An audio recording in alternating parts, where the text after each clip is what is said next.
Good morning, everyone. Marc Garganta here. The topic of my current event is the rental crisis that has been happening.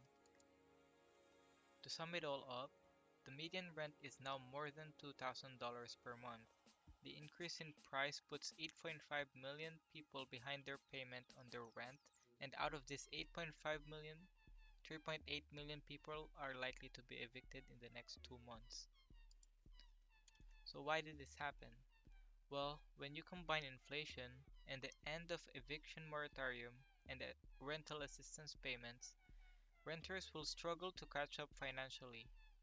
Renters also could not catch up to the rent hikes, with some people taking out loans and even taking out money from their retirement accounts. Another reason is the law of supply and demand, where there are low numbers of rental units, which signifies the supply, and the high demand of renters, resulting in a price increase. If you were wondering what the words in the previous slide meant, here are the definitions.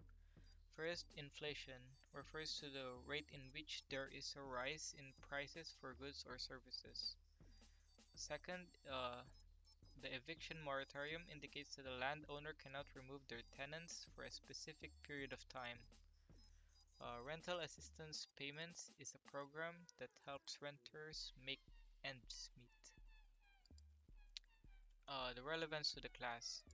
First, supply and demand. As I said earlier in the presentation, the demand of available rental units keeps increasing, while the supply is going down. With this logic, the price naturally goes up.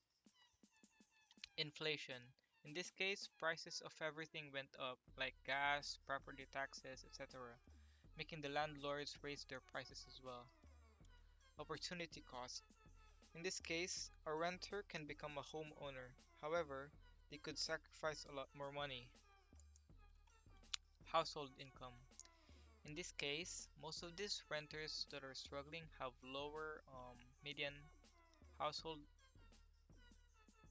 income than the national median income of the United States. This could mean that a lot of people live off of lower income, and this affects how they pay their rent.